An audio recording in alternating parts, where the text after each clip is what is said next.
Ouvi sua voz no jardim e tive medo. Por que ele teve medo? Porque estava nu. Ouvi sua voz no jardim e tive medo porque estava nu. Então ele não teve medo porque transgrediu. Ele não teve medo por tudo que aconteceu em volta dele. Ele teve medo porque ele estava nu. E o Eterno, também, não obstante toda aquela questão a resolver, a pergunta que Hashem faz para ele, depois de perguntar aonde estava, é: quem te fez saber que estava nu?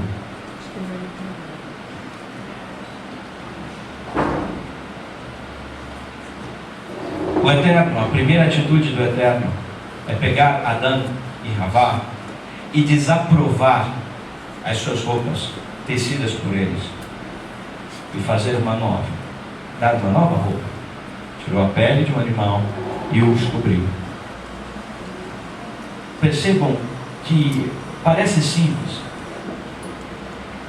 parece uma instrução tão pequena, mas percebam que tudo girou em torno da roupa que eles vestiam. E qual a roupa que eles vestiam antes? A roupa de luz que o Eterno tinha presenteado a eles. E eles perdem. A grande preocupação deles não era nenhuma outra, nem a transgressão, nem a cobra, nem a visão espiritual, era ter perdido a roupa de luz que o Eterno tinha dado para eles. Vi que estava nu e tive medo. E Hashem se preocupa da mesma maneira com a roupa, porque se preocupa em desaprovar a roupa deles. Podia ter aprovado, fez um tikkun, né? Eles cometeram um erro, bom, se vestiram do jeito que podiam, e o Eterno fez questão de desaprovar a roupa deles e fazer uma nova. Não podia mais ser a roupa de luz, foi uma outra, mas desaprovou a roupa deles. Eu vou ter que refazer de novo a pergunta. Nesse caso, o que foi mais importante? A roupa ou o que ela cobriu? Vamos pegar um outro caso. Yosef diante dos seus irmãos. Yosef diante dos seus irmãos aparece de duas maneiras. Uma como governador egípcio e a outra como o irmão que foi vendido. E o que separa ele das duas personalidades? A vestimenta egípcia. A vestimenta egípcia fez a separação de uma e outra imagem. À medida que ele perdeu a veste de idolatria, a veste egípcia, o reconheceram. E o que foi mais importante para eles? A roupa ou o que o veste? Antes de responder essa pergunta, o que é mais importante, vamos para Shemot, para Parashá, Shemot 28, 43, que diz o seguinte: Aharon e seus filhos deverão usá-las quando entrarem na tenda do encontro e quando se aproximarem do altar para ministrar no lugar santo, a fim de não incorrerem em culpa e morram. Esse deve ser o regulamento perpétuo para ele e seus descendentes. A regra é simples: se entrar vestido com aquela roupa, vive. Se entrar com outra roupa, vestido de maneira diferente, morre. O que é mais importante? Aharon ou a roupa? Antes de responder, vamos ler mais uma. 29.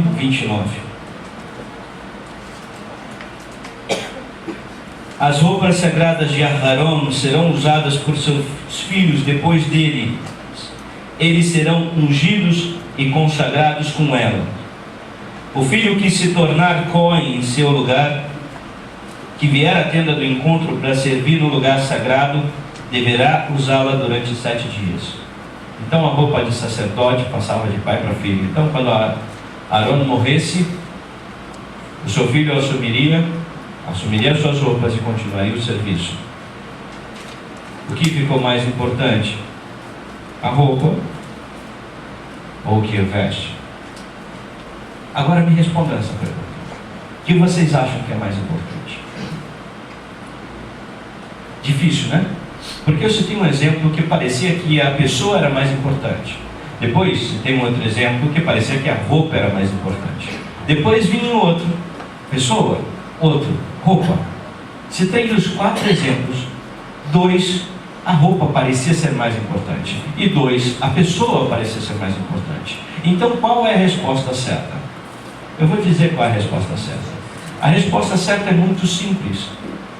E eu vou te dizer o porquê foi tão difícil de me responder. E vou te dizer porque vocês agradeceram, não pediram uma resposta em voz alta. Porque ia ficar todo mundo, não sei, acho que é a roupa, não, acho que é o sacerdote. Porque eu os conduzi através de um pensamento errado. Eu dei a vocês 2 opções. O que é mais importante? A roupa ou o seu conteúdo? Eu não botei nenhuma situação na frente de vocês e conduzi vocês pelos meus pensamentos. E se eu tivesse citado 2 dos exemplos que a roupa era mais importante, vocês diriam a roupa. Se eu tivesse citado os 2 exemplos que o sacerdote era mais importante, vocês diriam quem está usando o sacerdote. E por que isso? Porque a nossa mente, e aí não tem muito a ver com a paraxá, mas é importante do mesmo jeito, a nossa mente foi treinada para ver o certo e o errado. Só isso. Então, se uma coisa está certa, automaticamente a outra está errada. Então, se a roupa é mais importante que o sacerdote, na nossa mente, que foi treinada a ser dualista, a ter sempre 2 lados, se a roupa é mais importante, o sacerdote nunca vai ser importante. E se o sacerdote for importante, a roupa não é. Temos sempre 2, o certo, errado, bem e mal.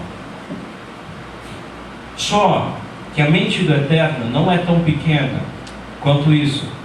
Não é tão limitada quanto um simples sim e não. A mente do Eterno é profunda e nos conduz a um entendimento maior. E a resposta correta é: ora, a roupa é mais importante, ora, o conteúdo é mais importante. Quem era superior, Moshe ou Aharon? Moshe? Moshe era o maior de todos os profetas que pisou nessa terra. O maior deles.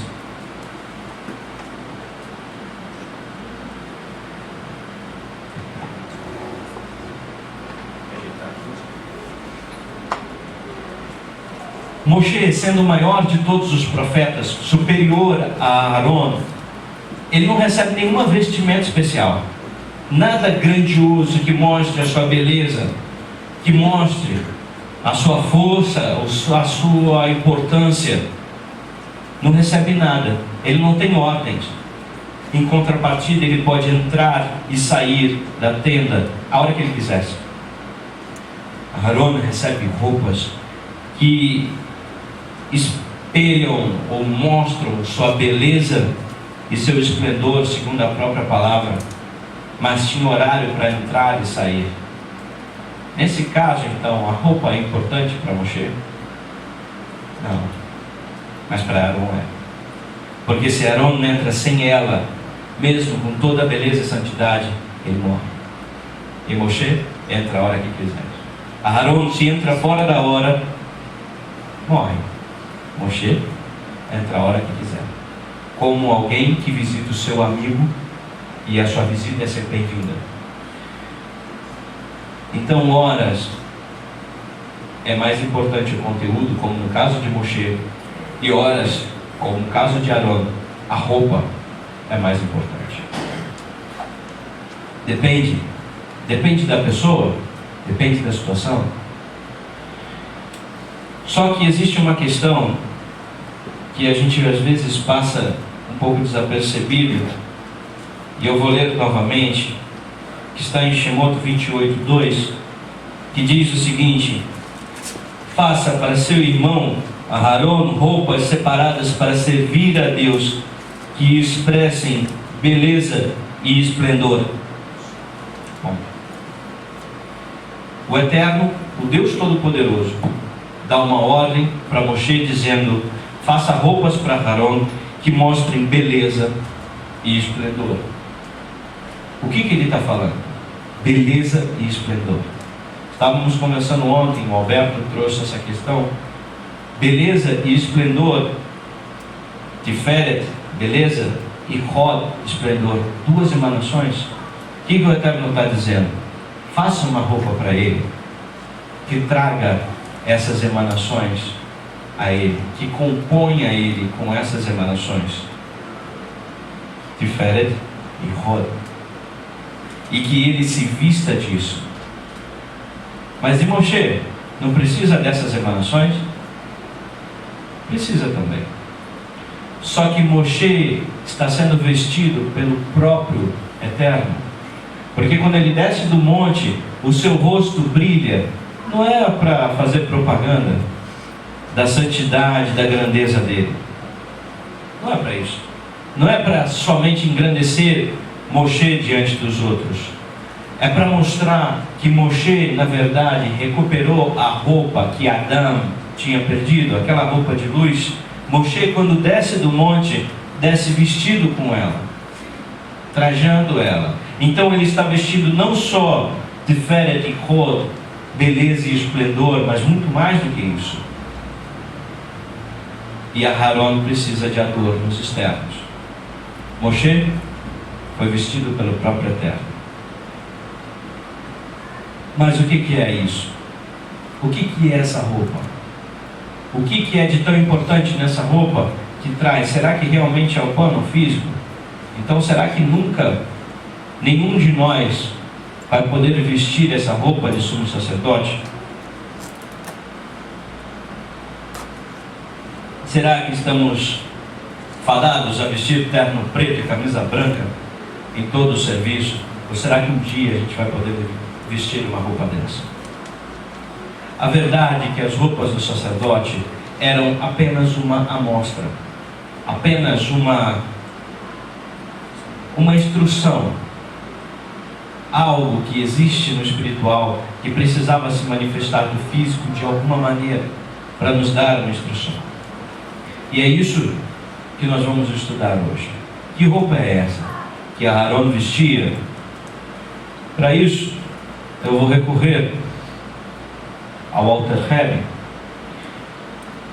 e vou ler um trecho do Tânia, o primeiro parágrafo do capítulo 4, para a gente começar a compreender o que são essas roupas. Diz o Alter Rebbe o seguinte: em acréscimo às suas 10 faculdades discutidas no capítulo 3, toda a alma divina, Nefesh Eloki, possui 3 roupagens. A alma possui 3 poderes auxiliares, os quais são instrumentos de expressão. Como roupagens, elas podem ser vestidas ou despidas à vontade. Quando a alma utiliza qualquer um desses 3 poderes, ela se veste neles. Quando ela não os usa, ela se despe deles. Também, da mesma forma como as roupas dão expressão de beleza e importância a quem as usa, assim também, quando a alma veste e utiliza essas roupagens, seu intelecto e sua emoção se expressam. Essas roupagens, são pensamento, fala e ação, que expressam os 613 mandamentos da Torá. E ele vai começar a explicar o que são essas roupagens. Ok. Pensamento, fala e ação são as roupagens da alma. Mas daí, a pegar as roupas do sacerdote e ligar uma coisa na outra, é uma distância bem grande. É verdade? Não. Todas essas peças de roupa, elas vão mostrar exatamente e vão intervir e interferir exatamente nesses 3 pontos. Todas, tanto as 8 roupas do Kohen Hagadol quanto as 4 do Kohen, elas vão mostrar isso. Só que isso, quando eu começar a falar, vocês vão ver que é difícil a beça. É muito difícil. Por isso, quando eu terminar a Parashá, Não escolham todas. Agora eu vou estar vestido como sumo sacerdote. Não dá para fazer tudo de uma hora só. Escolha uma, duas. Se for muito espiritual mesmo, profundo, 3 no máximo. E coloque em prática. Não coloque tudo de uma vez. Por quê? Porque em 2 dias você vai estar nu de novo. E com medo, como Adão ficou. Então escolha uma e vista uma de cada vez. É lógico que eu gostaria de falar assim, não vamos vestir tudo e vamos ser perfeitos, mas eu sei que isso não vai acontecer. Não vai acontecer comigo e dificilmente vai acontecer com vocês. Por quê? Porque somos seres humanos, não somos o sumo sacerdote. Temos grandes dificuldades. Então vamos ser mais conscientes e vamos compreender uma a uma delas. A que estiver mais próxima a gente pega e aplica. E assim vai fazendo. Certo? Vamos à primeira. A primeira, vamos começar falando da primeira roupagem que o Walter Hebb cita, o pensamento. Percebam que as 3 roupagens, ela vem do mais espiritual até o mais físico. Então vem pensamento, fala e a ação. Vamos começar lá em cima com o pensamento. E o pensamento, o grande problema do pensamento é que ele não gera um dano direto. Eu posso pensar a pior coisa que tem aqui, a coisa mais impura, nenhum de vocês vão saber, porque ela está guardada aqui e ninguém sabe. E esse é o grande problema do pensamento. Podemos gesticular e pensar qualquer besteira e isso não vai ser público. E é isso que nos mata. Porque a impureza, ela existe do mesmo jeito. Assim como quando estávamos fazendo o serviço eterno, nos alertou sobre impureza, assim são.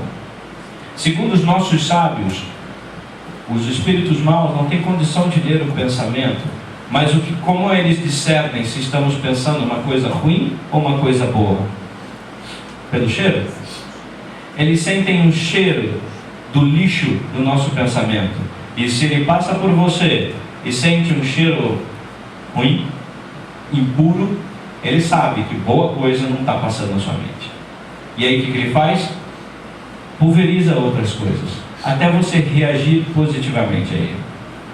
Pode falar em ganância, pode falar em roubo, pode falar em promiscuidade, até você ser chamado a atenção e dar um sinal externo. E aí quando você dá um sinal externo, ele sabe exatamente qual é a sua fraqueza. E aí fica muito mais fácil. Ele abandona os outros e fica só naquele, poluindo a sua mente. Então a primeira veste é o turbante, mikbaat.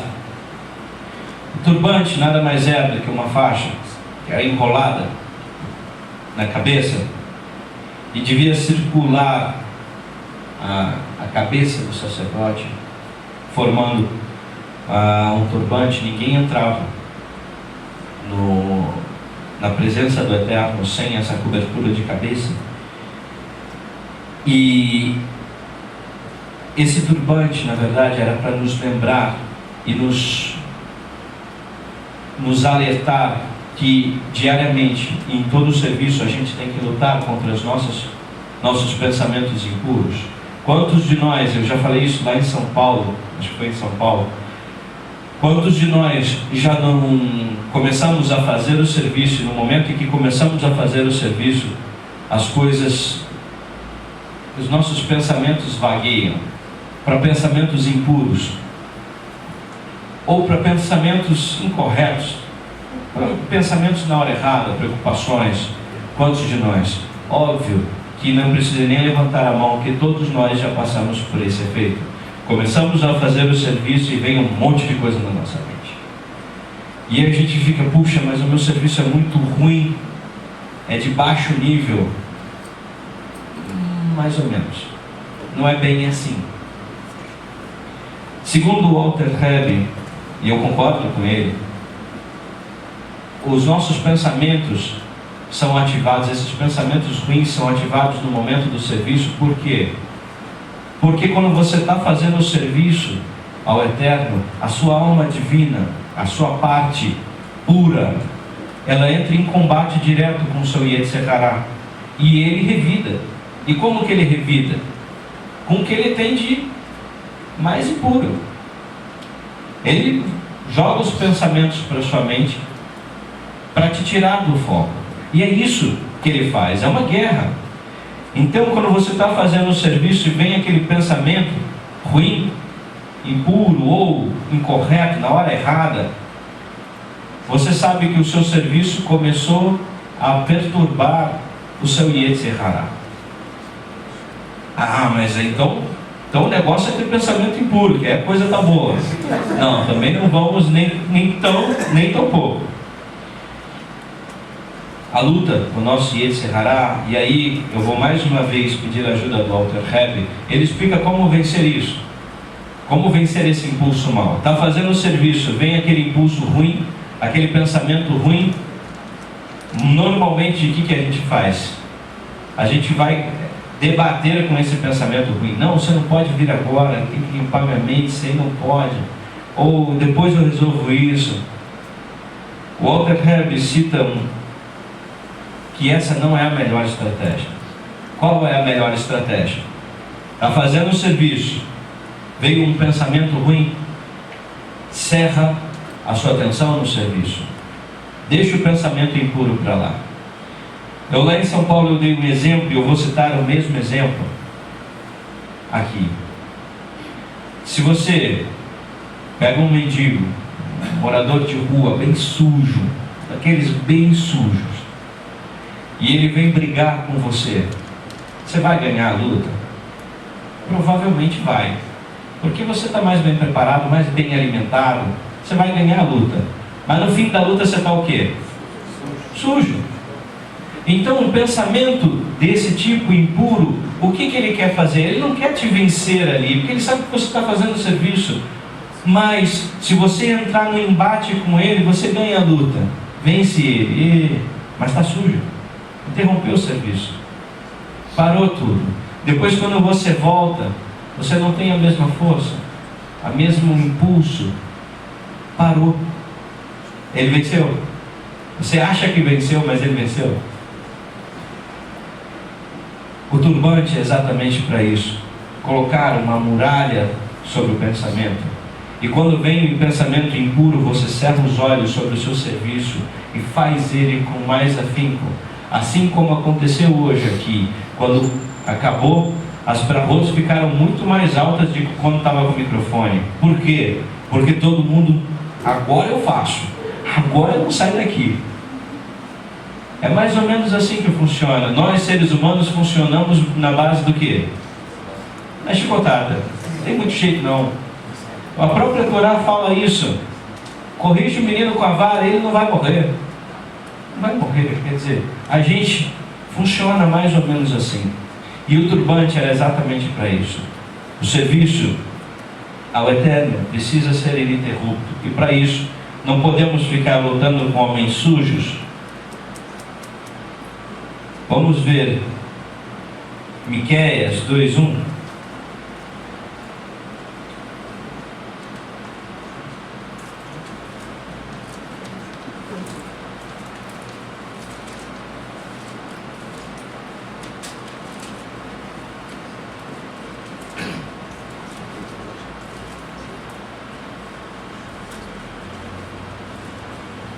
Diz o seguinte: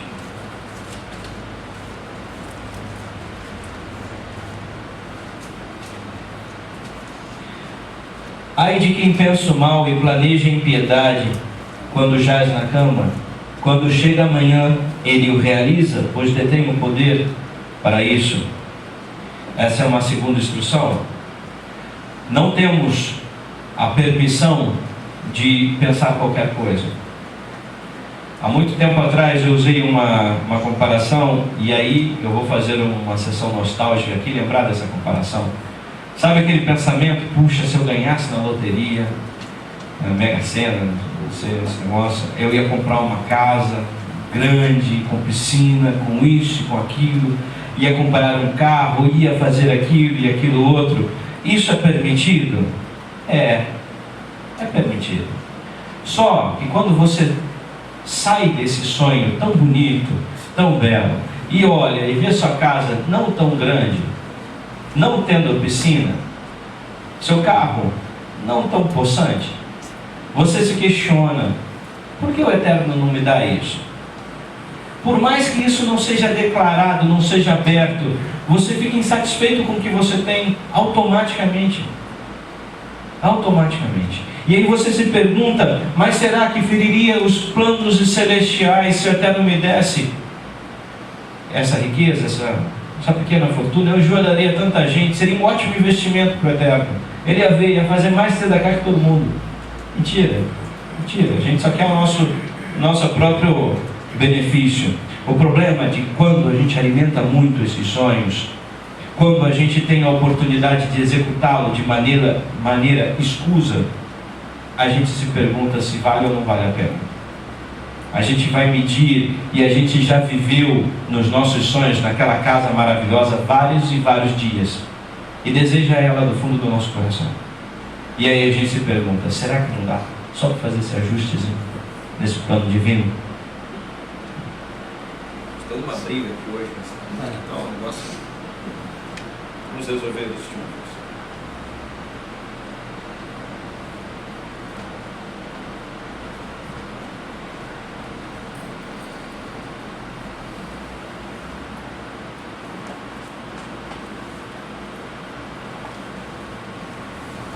Agora vai ficar.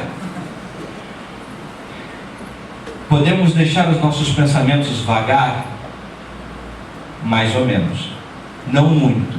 E isso eu falei em questões financeiras, mas isso pode ser em qualquer coisa.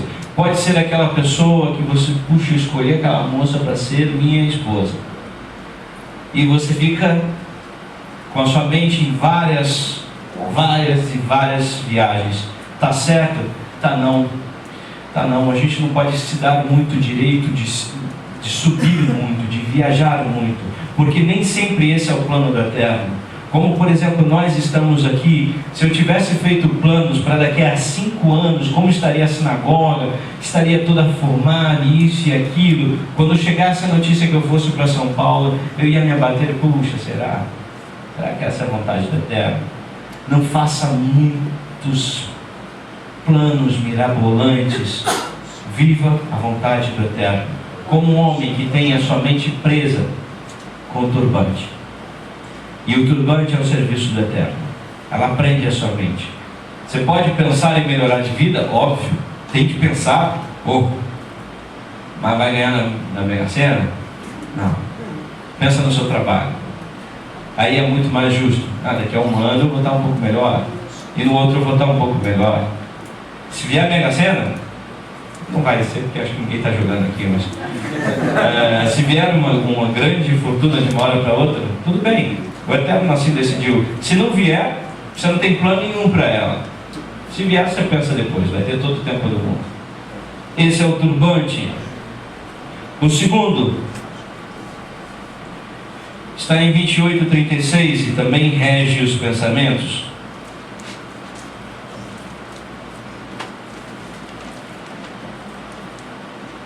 Diz o seguinte: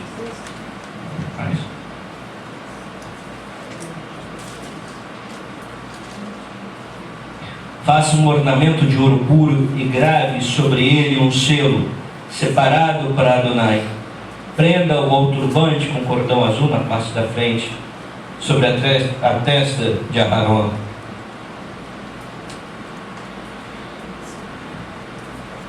Fazia uma plaquinha separado para o Eterno e botava na testa do sumo sacerdote. E ele andava com essa plaquinha enquanto estava no serviço do Eterno. Ele estava com essa plaquinha. E o que ela significa? O turbante protege dos ataques internos, dos nossos próprios pensamentos. A plaquinha separado para Hashem é dos ataques externos. Por quê? Porque o próprio sumo sacerdote não lia a placa, porque não tem como, estava na testa dele. Era para os outros, para quem chegasse perto dele e visse aquilo escrito, separado para Hashem, ele se perguntava 2 vezes: Vamos dizer, se tivesse um valor aqui no chão, que eu quase falei o valor, não aqui, mas lá fora, e esse valor tivesse solto lá na rua, aí você pega, vê, não é de ninguém, você, com certa facilidade, você coloca ele no bolso. Agora, se ele tivesse, por exemplo, num desses envelopes, você pegaria e colocaria no bolso? Por quê? Separado para Hashem. Você estaria roubando. Você sabe quem é o dono. Você não vai fazer algo. Quando coloca essa plaquinha, as pessoas olham, deixa ele separado para Hashem. Eu não posso roubar. E o que isso significa para mim e para você? A mesma coisa. Uma plaquinha na nossa testa tem que estar. Lógico, ninguém vai fazer um adorno realmente botar na testa, mas precisa ser claro e notório pela sua maneira de se conduzir, pela sua maneira de falar, pela falta de palavras torpes na maneira de você argumentar, pela sua calma, tranquilidade, pela sua fé, pelas suas bravotas antes e depois do comer. Tem que isso ser uma placa escrito separado para Hashem. As suas decisões têm que mostrar às pessoas que separado para Hashem. Tornar público a nossa devoção. Por quê? Para ser como uma medalha no nosso peito. Olha como eu sou espiritual. Não, para que o mal, quando olhe, veja um com e um sem, ele vai preferir o 100. Deixa aquele outro lá, vai dar muito trabalho. É isso. Para quando você chegar no meio de uma roda dos seus amigos, eles parem a conversa torpe que estavam falando. Não, chegou. E eles param. Isso é bom. Porque chegou. Chegou quem? O separado do Eterno. E eles suspendem a impiedade deles temporariamente. Porque você está lá. E isso é bom. É isso que deve acontecer. As pessoas devem reconhecer isso. E isso é um trabalho construído tijolo a tijolo. Começa, as pessoas de fora reconhecem com mais facilidade, e as pessoas de dentro do nosso círculo vão reconhecendo também. Porque os do nosso círculo conhecem os nossos defeitos, então é mais difícil ver, mas tem que reconhecer também. Nosso esposo, nosso marido, nossos filhos precisam reconhecer que por mais que você tenha falhas, é separado para o seu serviço. Isso vai tirar as intenções ruins de sobre nós, vai tirar os olhos maldosos de sobre nós, enfim, vai nos proteger de grande maneira. Só que isso tem um custo alto. Qual é o custo? O custo é o escárnio das pessoas, naturalmente, porque uma placa na testa é ofensivo demais para as pessoas. Então, quando eles pararem a conversa, eles param a conversa, mas eles dão aquela zombadinha. Vem aí, olha o santarrão aí. Tudo bem, está feito. Cumpriu o propósito. Eles torcem o nariz, mas têm que se render à grandeza do Todo-Poderoso. Tá bom, se esse for o preço, temos que pagar. É como o peoto. Todo mundo com a barba, só falar, barbudo, parece um urso. Tá bom, separado para o Eterno, é normal. Deixa eles. Um dia eles vão precisar do urso, ou não, mas se precisarem estaremos prontos. Mas essa é a nossa separação, esse é o nosso preço a pagar. O que o Eterno diz logo no início? Separa Aharon para perto de ti, Moshe. Moshe, um ser muito elevado, um homem muito elevado, um profeta. Separa Aharon do meio do povo e traz para perto de ti. O que ele está dizendo? Separa mesmo, rompe essa ligação. Ele não é mais um do povo, assim como nós não somos. Não somos, nem parecemos. Somos totalmente diferentes. E é isso. Pensamento, a proteção dos internos e externos. Segundo passo, a fala. A fala, eu considero o mais difícil de todos. O pensamento, ele é interno, ninguém vê e tal, e ele corre. A fala, ele fica entre o meio do caminho da ação concreta e do pensamento. Quer dizer, você não foi tão passivo como quem pensa, mas também não foi tão ativo como quem faz. Então você ficou no meio do caminho, você expressou sua indignação com a fala, mas sem causar danos ao próximo. Então a fala a gente tropeça quase toda hora. Por isso, o grande volume de transgressão hoje, se pudéssemos escolher um problema para remover de toda a sociedade, poderia ser a fala. Seria o melhor. Retirar esse peso do Lashon Hara, e não só do Lashon Hara, mas também da língua dura. Porque Lashon Hara é falar mal, mas a língua dura entre os irmãos também é ruim. Ser de uma dureza que o Eterno não pediu, isso também é ruim. Ser de uma ausência da fala, quando o Eterno pediu para você instruir, também é ruim. E aí, qual é a roupa do sacerdote que reflete isso? Shemot 28:33.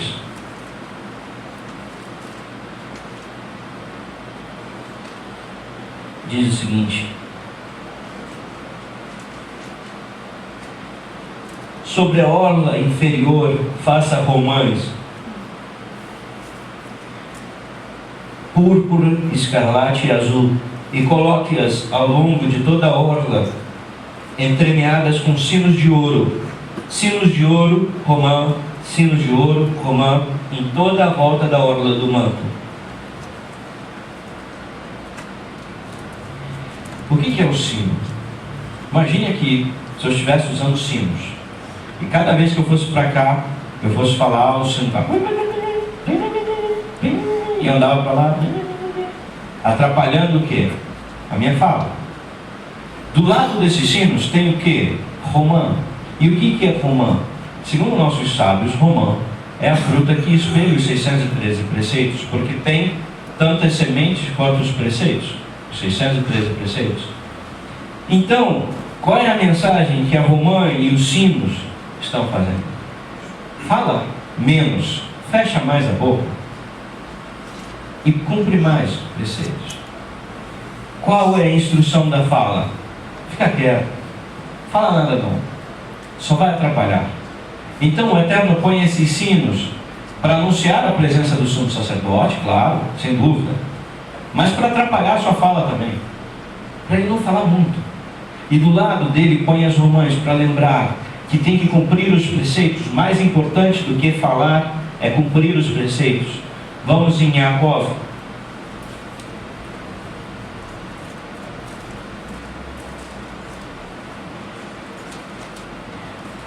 Yaakov 2, 18 a 19.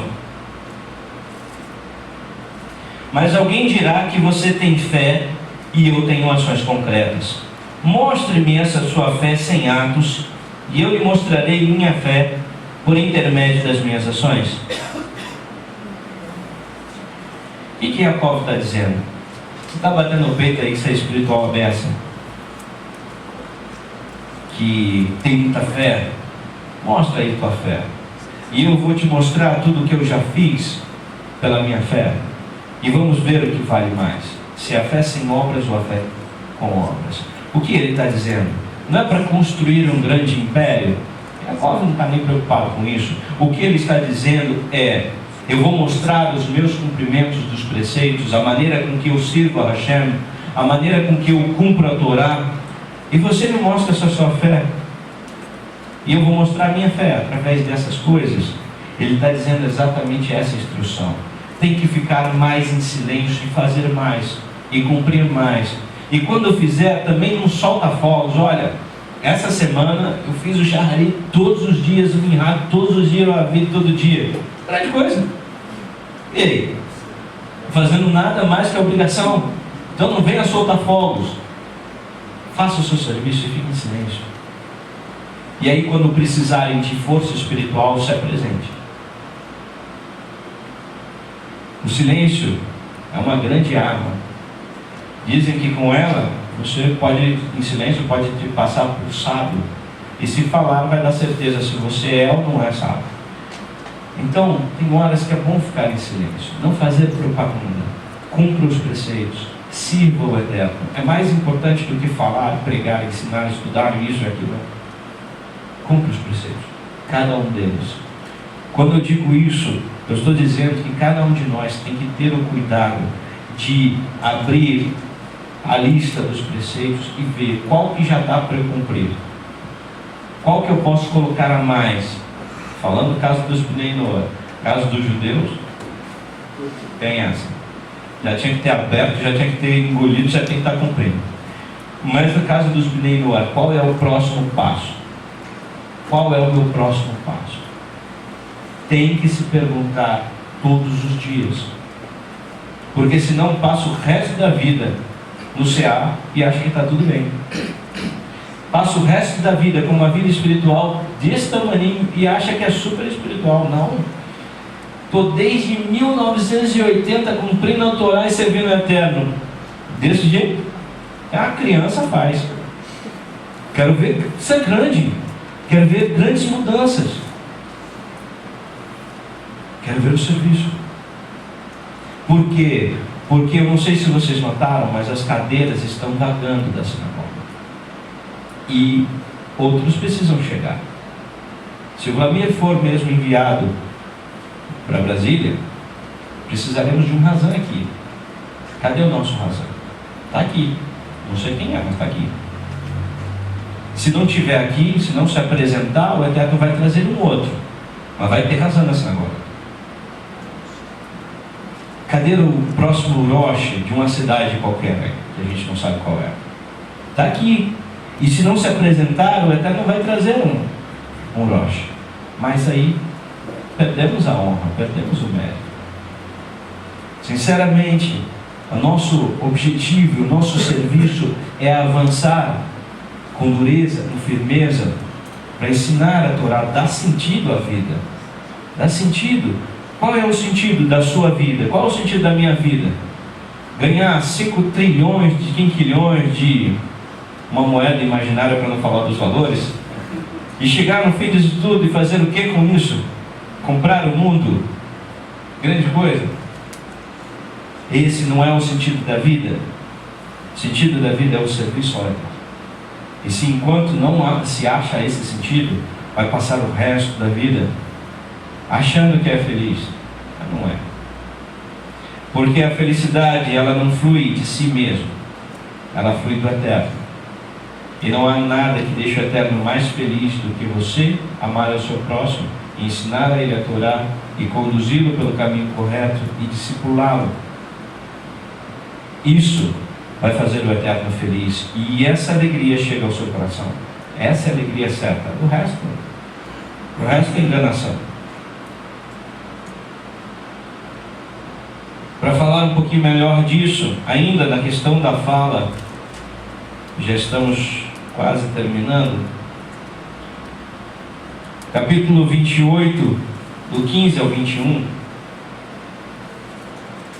Faça um peitoral do juízo, que ele seja trabalhado por um artesão experiente, faça-o como o trabalho de colete ritual de ouro, tecido azul, púrpura e escarlate, e de linho fino torcido. Quando dobrado ao meio, ele deve ser quadrado, medindo 1 palmo por 1 palmo. Ponha nele encaixes de pedras, 4 fileiras de pedras. A primeira fileira deve conter uma cornalina, um topázio e uma esmeralda. A segunda fileira, um feldespato verde, uma safira e um diamante. A terceira fileira, um zircão alaranjado, uma ágata e uma ametista. E a quarta fileira, um berilo, um ônix e um jaspe. As pedras devem ser fixadas em caixes de ouro. As pedras corresponderão aos nomes dos 12 filhos de Israel. Eles devem ser gravados como os nomes deles, como se grava um selo, para representar as 12 tribos de Israel. O peitoral era uma das peças mais importantes de toda a vestimenta do sacerdote. Ela tinha as 12 pedras, cada uma representando uma das tribos de Israel, e ele era dobrado como um bolso, e dentro o Urim e Vetumim, Alguns dizem, a maior parte dos sábios acreditam dessa maneira, que era um pergaminho escrito o nome do Eterno nele, que era colocado nesse bolsinho que era do peitoral. Por fora as pedras, por dentro esse Urim e Vetumim, e nele faziam-se as consultas.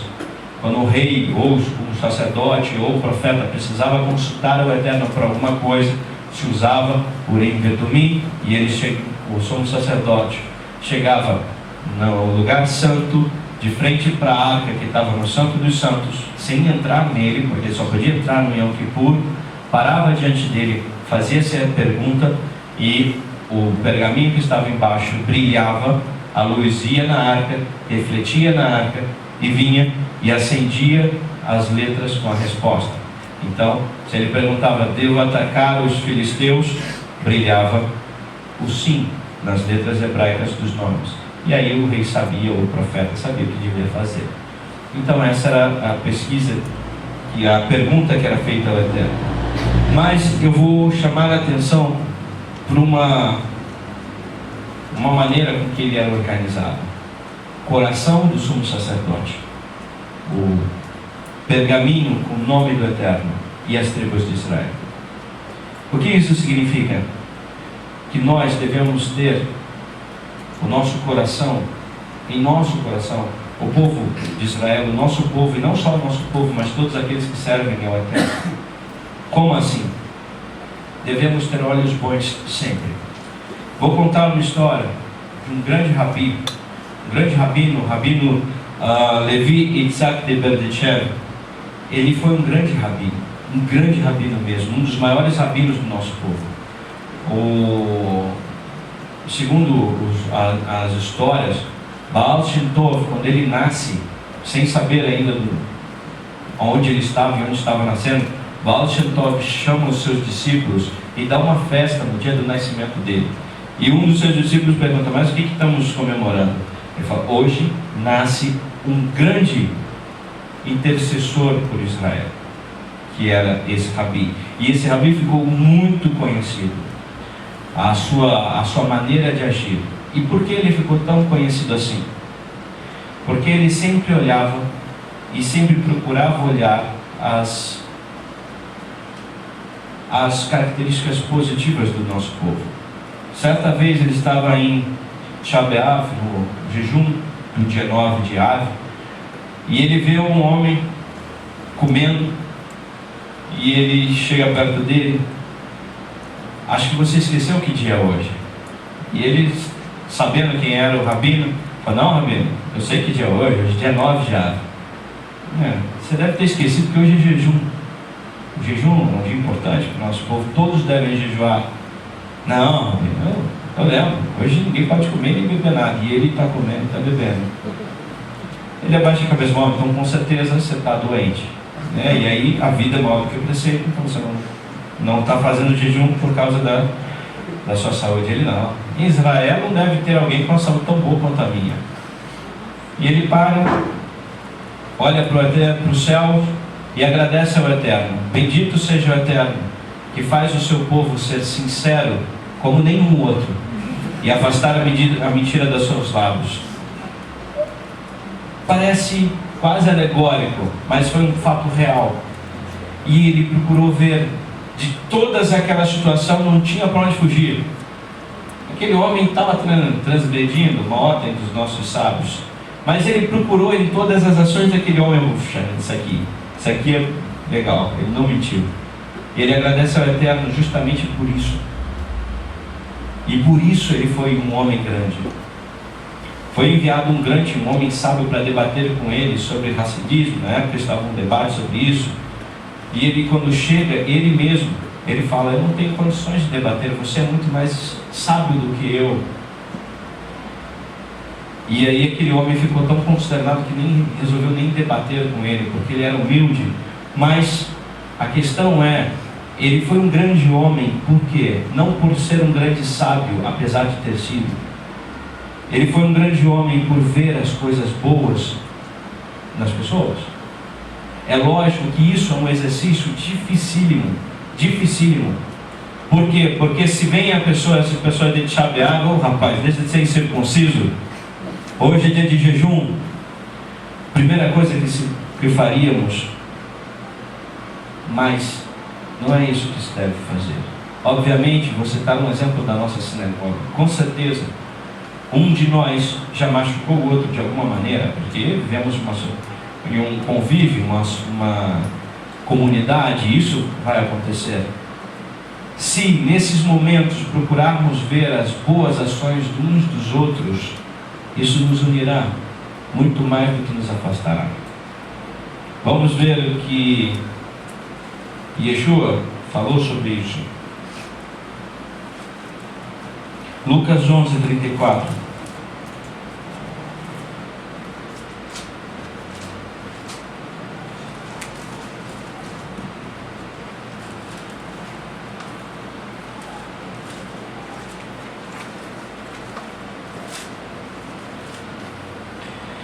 E diz assim: a lâmpada do seu corpo é o olho. Se você tem um olho bom, isso é, se você é generoso, todo o corpo está repleto de luz. Mas se você tem um olho mau, seu corpo está repleto de escuridão. Lembram da luz que comentamos em Aharon?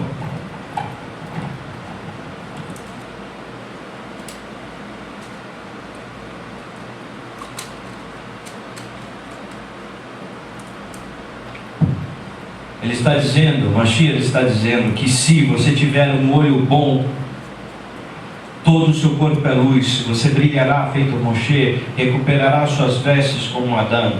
Agora, se ele for ruim, você será apagado. Ele não está dizendo nenhuma outra característica, ele está dizendo apenas: se seu olho for bom, você será luz; se o olho for ruim, escuridão. Veja como é importante isso. Ele não falou de cumprimento de preceito, ele não falou de santidade, ele falou apenas isso. E para finalizarmos, vamos para a parte das ações. Ações, e aí encerra a túnica, o manto e as calças. As ações eu resumi em um ponto. Qual é o ponto? Deixar a menor quantidade de carne à vista. O sacerdote era coberto quase em sua totalidade. E a parte das ações é deixar a maior parte de carne coberta possível. E quando eu falo carne, eu não falo carne. Falo o nosso Yetzirah. Ele tem que estar coberto. Mesmo se ele promover pensamentos maus, fala má, temos que refreá-lo pelo menos na área das ações, para depois vencer a outras batalhas em outros campos. E o que isso significa? Significa a capacidade de transformar o que é mal em bom. Como assim? Podemos transformar o nosso Yetzirah em grandes coisas, em boas coisas? Sim. Sim. Hoje fizemos isso. Quando faltou a refrigeração, tínhamos duas possibilidades. A primeira, interrompermos o serviço, ou continuarmos lá fora, ou fazermos outra coisa qualquer, ou continuarmos aqui e vencermos o nosso Yetzirah. Só que quando continuamos aqui, o nosso serviço ganha um novo patamar. Um patamar que antes não tinha. Qual é? Uma dose de sofrimento extra. Ah, mas sofrimento é? Sofrimento sim, é bom. Sofrimento engrandece. Nós colocamos o vinho sobre o sacrifício. Por isso nosso serviço se elevou. Por causa disso. Então aquela preguicinha que o seu Yetzirah traz, e o meu também, ela traz um mérito extra sobre o serviço. A gula também, quando você se reflete, não vou comer isso, vou fazer a brahá antes, vou fazer a brahá depois. Eleva todas as coisas à sua volta. Uma ajuda que você dá para alguém, você está tirando de si mesmo. E o seu Yetzirah não gosta. Então você faz isso e se eleva. Sem o nosso Yetzirah, muitos dos méritos que nós recebemos não teríamos. Por quê? Porque não ia ter luta nenhuma. Isso é fácil. Então o nosso Yetzer Hará traz uma certa grandeza, e essa grandeza só é conhecida e só é conquistada nesse mundo que nós estamos, porque só nesse mundo tem essa inclinação não tão pura. E à medida que nós transformamos isso, nos elevamos muito. Um casal, por exemplo, vou citar um exemplo bem claro disso. Um casal que está para se casar e resolve se manter puro, alheio às suas inclinações naturais, até o momento do casamento, eleva o período do casamento, o momento, a cerimônia de casamento e todo o processo que vem depois a um nível de pureza maravilhoso.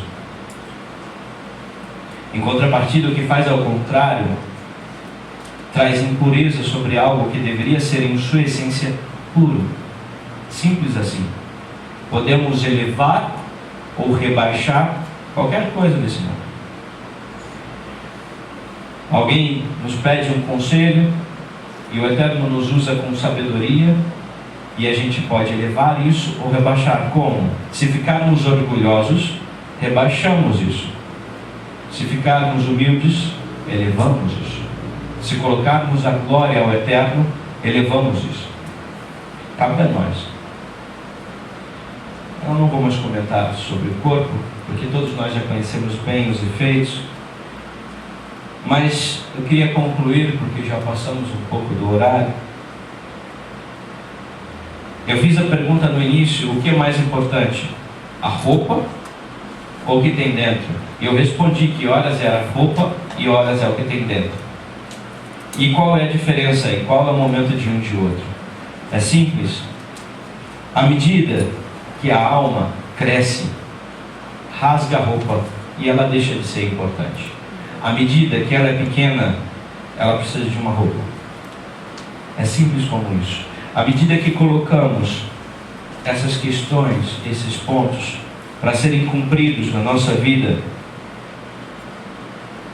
nos elevamos e vamos perdendo a necessidade de certas partes da vestimenta.